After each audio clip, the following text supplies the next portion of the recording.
எல்லாருக்கும் வணக்கம். எல்லாரும் எப்படி இருக்கீங்க? வணக்கம். சாரி, எல்லாரும் எப்படி இருக்கீங்க? சாரி, கொஞ்சம் லேட் ஆயிடுச்சு.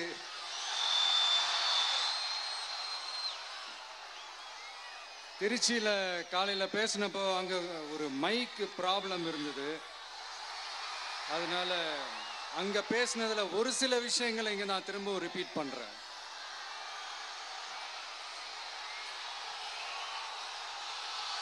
அந்த காலத்துல போருக்கு போறதுக்கு முன்னாடி போர்ல ஜெயிக்கிறதுக்காக குலதெய்வம் கோயிலுக்கு போய் சாமியை கும்பிட்டு தான் போருக்கு போவாங்களாம்.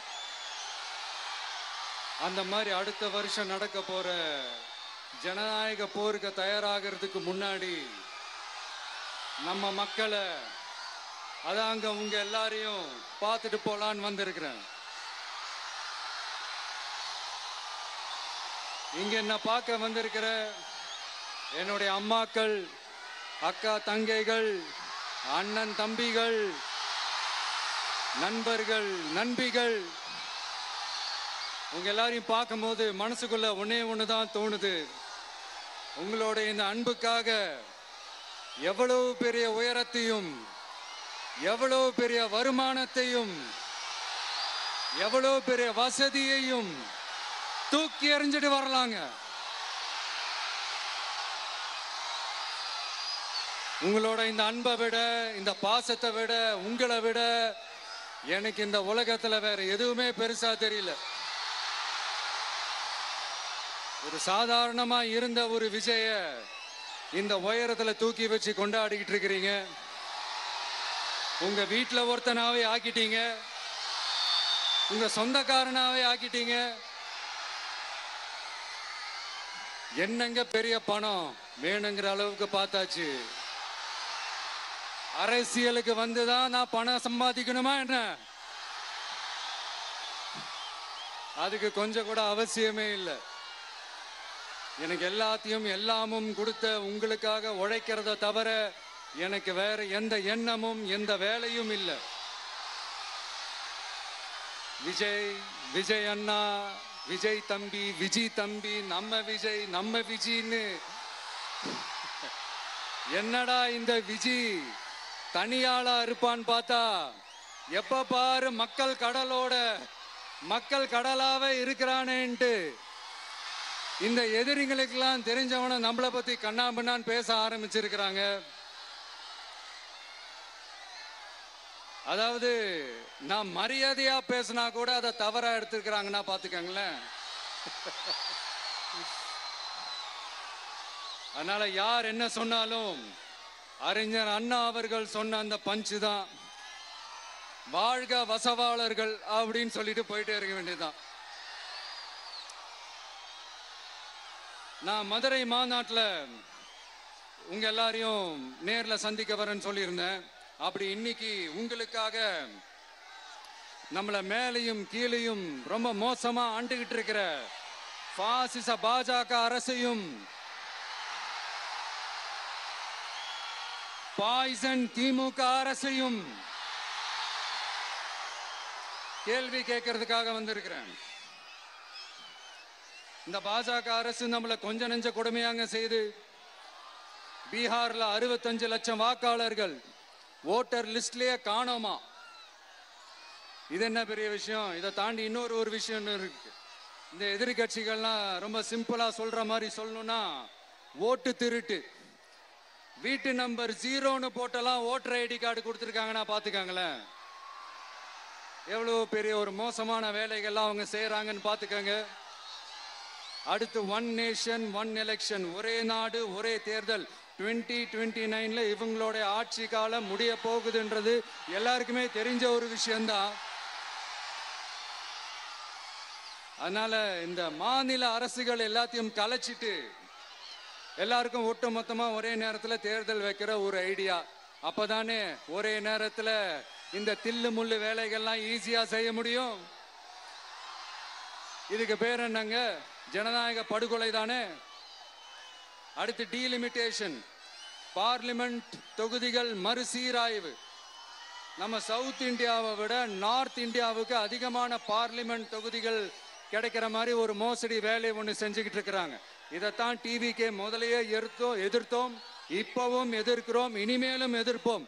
அதனால் இந்த SIR, one nation one election, delimitation இதெல்லாம் எதிர்கட்சிகளை அழிக்கிறதுக்காக ரொம்ப ரொம்ப முக்கியமா நம்ம சவுத் இந்தியாவோட அந்த பவரை குறைக்கிறதுக்காக செய்யப்படுற ஒரு மோசடி வேலைகள்.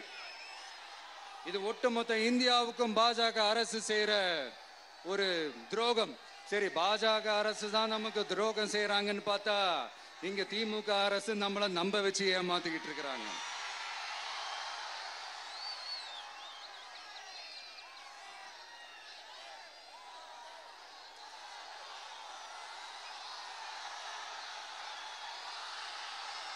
கிட்டத்தட்ட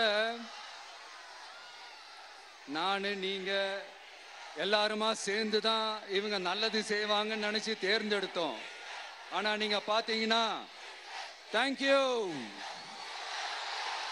I love you, thank you thank you thank you. நீங்க பாத்தீங்கன்னா ஒரு 505 தேர்தல் வாக்குறுதிகளை நமக்கு தமிழ்நாட்டு மக்களுக்கு கொடுத்தாங்க. அதுல எத்தனை வாக்குறுதிகளை இந்த திமுக கவர்மெண்ட் நிறைவேற்றிருக்கு? முக்காவாசி வாக்குறுதிகளை கூட நிறைவேற்றாம எல்லாத்தையும் நிறைவேற்றிட்டோம் இப்படி கொஞ்சம் கூட மனசாட்சியே இல்லாம இப்படி கதை விடுறீங்களே மை டியர். வேணாம் வேணாம் வேணாம் வேணாம். உங்களுக்கு தான் ஆசையா பாசமா கூப்பிட்டா பிடிக்க மாட்டேங்குது. இப்படி கதை விடுறீங்களே மை டியர் சிஎம் சார்.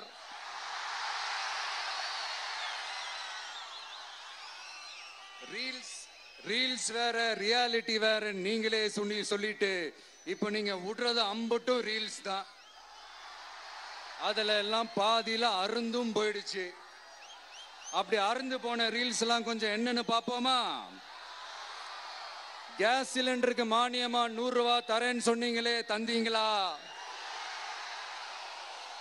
1000 ரூபாய் ஒருத்தர் விடாம எல்லா பெண்களுக்கும் தருவேன்னு சொன்னீங்களே, தந்தீங்களா? டீசல் விலையில மீதி இருக்கிற 3 ரூபாய் குறைப்பேன்னு சொன்னீங்களே, குறைச்சிங்களா? நீட்டு தேர்வை ரத்து செய்வோம்னு சொன்னீங்களே, ரத்து செஞ்சீங்களா? கல்வி கடனை ரத்து செய்வோம்னு சொன்னீங்களே, ரத்து செஞ்சீங்களா? வருஷத்துக்கு 10 லட்சம் பட்டதாரிகளுக்கு வேலை தருவேன்னு சொன்ன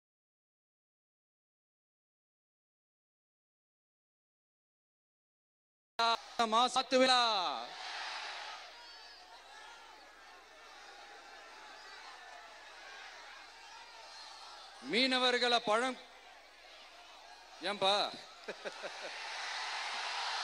மீனவர்களை பழங்குடியின பட்டியல சேர்ப்போம்னு சொன்னீங்களே, சேர்த்தீங்களா? மீனவர்களுக்கு 2 லட்சம் வீடுகள் கட்டித்தரப்படும் சொன்னீங்களே, கட்டி தந்தீங்களா?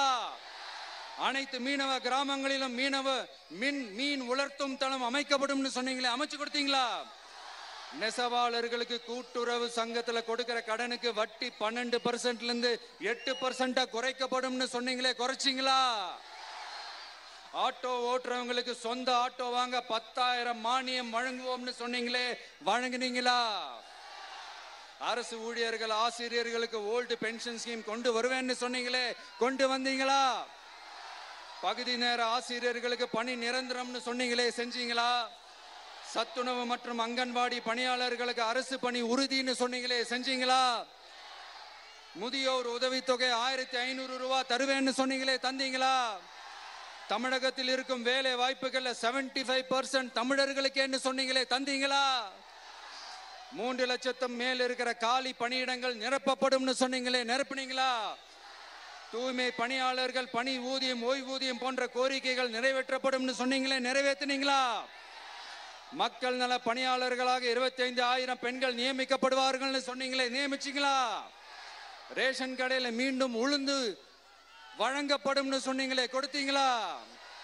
அனைத்து அரசு வேலை வாய்ப்புகளிலும் பெண்களுக்கு 40% முன்னுரிமை வழங்கப்படும் சொன்னீங்களே, கொடுத்தீங்களா? 35 வயதுக்கும் மேற்பட்ட திருமணமாகாத ஆதரவற்ற பெண்களுக்கு கல்வி தகுதிக்கு ஏற்ப அரசு வேலை வழங்கப்படும் சொன்னீங்களே, வழங்கினீங்களா?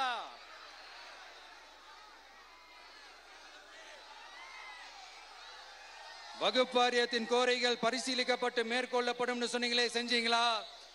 அரசு வீட்டு வசதி மற்றும் குடிசை மாற்று வாரிய வீடுகளில் மாற்றுத்திறனாளிக்கு ஒதுக்கீடு செய்யப்படும் சொன்னீங்களே, செஞ்சீங்களா? இலங்கை தமிழர்களை காப்பாற்ற ஒரே தீர்வு பொது வாக்கெடுப்பு தான், அதை நடத்த வலியுறுத்துவோம்னு சொன்னீங்களே, செஞ்சீங்களா?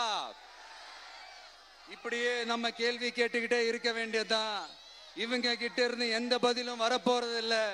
ஏன்னா இருந்தாதானே. அதனால நான் உங்களை கேட்கிறேன், செய்வோம் செய்வோம் செய்வோம் செய்வோம்னு சொன்னாங்களே, செஞ்சாங்களா?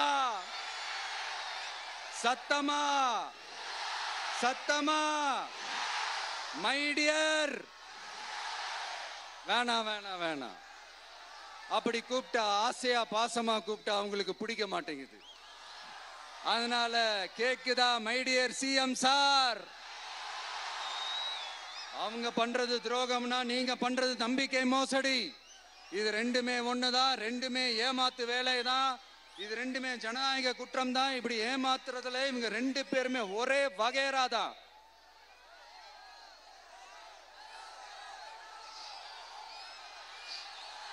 முந்தானேத்து வரைக்கும் ஒன்றிய பிரதமர், இப்போ இந்திய பிரதமர்.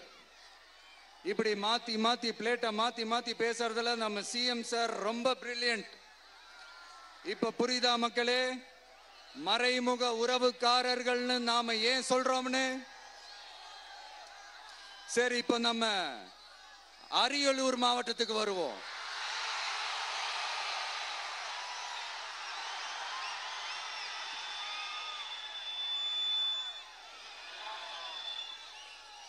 தமிழகத்தோட வறட்சியான மாவட்டங்கள முதல் வரிசையில காலங்காலமா இருக்கிற மாவட்டம் தான் நம்ம அரியலூர் மாவட்டம்.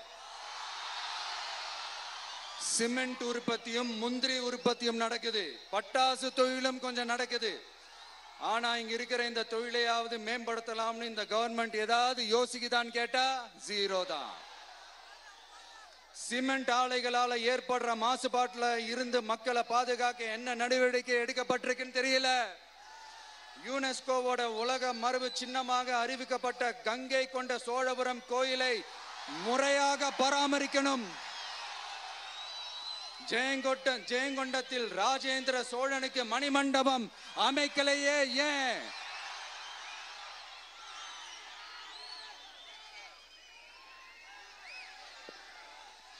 மருதையாத்தோட குறுக்க வாராணவாசி தடுப்பணை கட்டுறதை பத்தி 4 வருஷமா கண்டுக்கலையே ஏன்? அரியலூர்ல இருந்து ஜெயங்கொண்டான் காட்டுமன்னார் கோயில் வழியாக சிதம்பரத்துக்கு ரயில்வே வழித்தடம் அமைக்கணும்ன்ற கோரிக்கை என்னாச்சுன்னு தெரியல. ஜெயங்கொண்டத்திலிருந்து கும்பகோணத்திற்கு ரயில்வே வழித்தடம் அமைக்கணும்ன்ற கோரிக்கை என்னாச்சுன்னு தெரியல. அரியலூர்னாலே முந்திரி உற்பத்தி தான் பிரதானம், அதனால முந்திரி தொழிற்சாலை அமைக்கணும்ன்ற கோரிக்கை என்னாச்சுன்னு தெரியல. இந்த மாவட்ட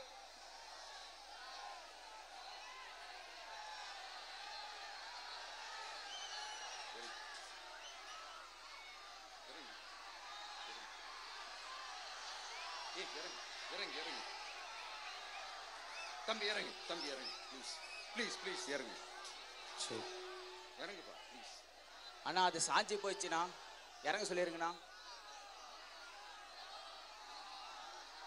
விஜயண்ணா சாஞ்சி போச்சுண்ணா, அது இறங்க சொல்லிருங்கண்ணா.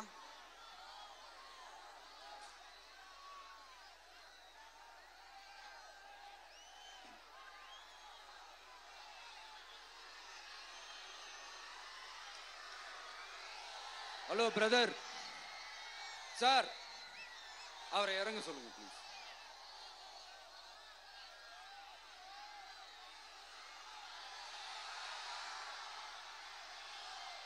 இந்த மாவட்டத்தை சேர்ந்தவர் போக்குவரத்து அமைச்சராக இருந்தும் போதுமான பேருந்து வசதி இல்லையே ஏன்? என்னடா இவன் வந்ததுல இருந்து கேள்வியா கேக்குறான், இவன் வந்தா என்ன செய்வான்னு கேக்குறீங்க அதானே? தீர்வை நோக்கி போறதும் தீர்வை காண்றதும் மட்டும்தான் நம்ம டிவிக்கோட லட்சியமே. நம்மளோட தேர்தல் அறிக்கையில இதுக்கான விளக்கத்தை ரொம்ப தெளிவா சொல்லுவோம். ஆனா அதுக்கு முன்னாடி அதை செய்வோம் இதை செய்வோம் இந்த பொய்யான வாக்குறுதிகள்லாம் எப்பவுமே கொடுக்க மாட்டோம். எது நடைக்கு சாத்தியமோ எது உண்மையோ அதை மட்டும்தான் கொடுப்போம். ஆனா அட் த சேம் டைம் மருத்துவம், குடிநீர், ரேஷன், கல்வி, அடிப்படை சாலை வசதி, மின்சாரம், இந்த மாதிரி அடிப்படை விஷயங்கள்ல நோ காம்ப்ரமைஸ். பெண்கள் பாதுகாப்புல, சட்டம் ஒழுங்கு பாதுகாக்கிறதுல நோ காம்ப்ரமைஸ். சிம்பிளா நம்மளுடைய விஷன் என்னன்னு சொல்லணும்னா, ஏழ்மை வறுமை இல்லாத தமிழகம், குடும்ப ஆதிக்கம் இல்லாத தமிழகம், ஊழல் இல்லாத தமிழகம், உண்மையான மக்களாட்சி, மனசாட்சி உள்ள மக்களாட்சி. கான்ஃபிடென்ட்டா இருங்க, நல்லதே நடக்கும், வெற்றி நிச்சயம். மீண்டும் சந்திக்கும் வரை நன்றி, வணக்கம்.